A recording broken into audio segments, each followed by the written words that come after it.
একুশে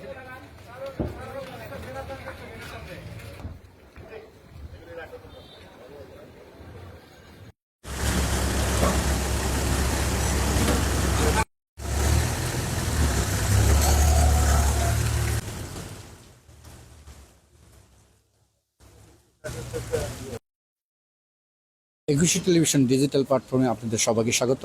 আমি শাহেদ জুয়েল, আছি ঢাকা পল্লী বিদ্যুৎ সমিতি ৩ এর সাভার এরিয়া অঞ্চলে।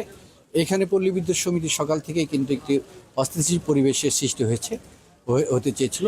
সেই পরিবেশটা অনেক সময় আমরা জানতে পেরেছি। এখানকার যে কর্মকর্তা কর্মচারী রয়েছেন, যারা কর্তৃপক্ষ রয়েছে, তারা আমাদেরকে জানিয়েছেন যে এখানে কতিপয় বিপদগামী সদস্য, যারা রাষ্ট্রদ্রোহিতার মামলায় ইতিমধ্যে চাকরিচ্যুত হয়েছিল, সেই কতিপয় সদস্যরা এসে পল্লী বিদ্যুৎ সমিতিতে বিঘ্ন ঘটানোর চেষ্টা করেছিল। কিন্তু এখানকার কাজে নিয়োজিত যে সকল শ্রমিক কর্মকর্তা কর্মচারী রয়েছে, তারা কিন্তু তা হতে দেয়নি। তাদেরকে প্রতিহত করে দিলে তারা কিন্তু এখান থেকে চলে যায়। আমরা দেখেছি এখানে ইতিমধ্যেই কিন্তু সেনা সদস্যরা, আইন শৃঙ্খলা বাহিনীর সদস্যরা এসেছিল।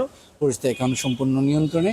এখানে কিন্তু আছে আমাদের সাভার পল্লী বিদ্যুৎ ঢাকা অঞ্চলের ৩ এর কর্মকর্তা কর্মচারীরা, তারা একটি সভা করেছে যাতে এখানকার যে পরিস্থিতি, সাধারণ মানুষের যে পল্লী বিদ্যুতের যে চাহিদা, যে বিদ্যুতের চাহিদা তা যেন সঠিক থাকে, সেই ব্যাপারে তারা কাজ করবে। আমরা সরাসরি সেখানে যাই। এখানকার জেনারেল ম্যানেজার আছেন কাউসার সাহেব।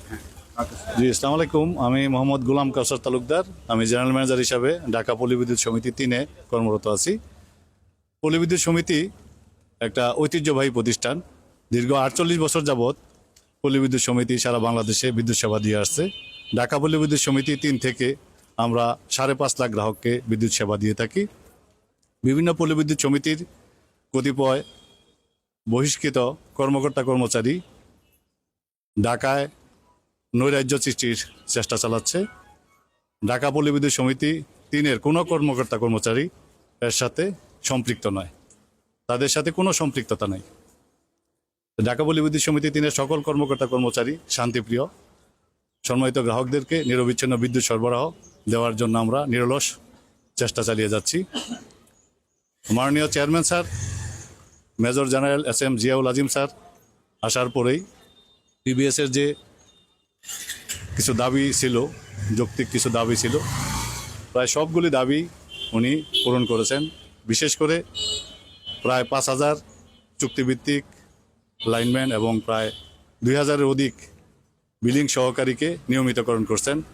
মিটার রিডারদের তারা কনসোলেটেড পেমেন্ট পেত, তাদেরকেও বেতন বৃদ্ধির ব্যবস্থা করেছেন। এখন আজকের যে পরিস্থিতি, এই পরিস্থিতিতে আপনারা কি ব্যবস্থা নিচ্ছেন? সাধারণ জনগণ কি উপকৃত হবে সেটি একটু বলেন।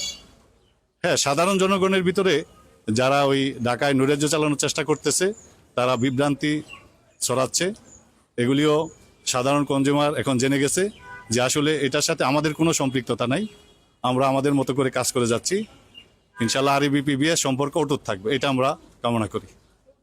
ধন্যবাদ রাজা সাহেবকে। আপনারা শুনতে পাচ্ছিলেন যে এখানে কিন্তু পল্লী বিদ্যুৎ যে সমিতি ঢাকা আছে, 10টি কার্যালয় তাদের কিন্তু সাভারে আছে। প্রতিটি কার্যালয় কিন্তু সতর্ক অবস্থায় আছে যে সেগুলো কিছু বিপদগামী সদস্য আজও কিন্তু অফিসে তারা কিন্তু আসেননি।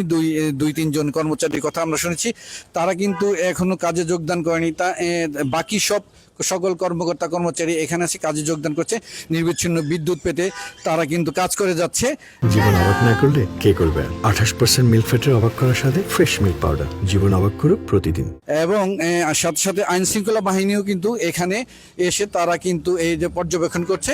তারা ইতিমধ্যেই এখানে ছিল, কিছুক্ষণ আগে তারা টহল দিচ্ছে। টহল দেওয়ার পরে তারা কিন্তু এ ব্যাপারে সতর্ক করে দৃষ্টি তারা রেখেছে। আমরা কিন্তু এখানে পল্লী বিদ্যুৎ সমিতি ৩-এ এই অফিসে দেখতে পাচ্ছি তারা কিন্তু এখন যে সকালে যে পরিস্থিতি ছিল, অস্থিতিশীল কিছুটা উত্তেজনা, সেটি কিন্তু নিরসন হয়েছে। এখন আমরা এই পল্লী বিদ্যুৎ সমিতি এই ব্যাপারে এমন ছিল শেষ খবর। ধন্যবাদ।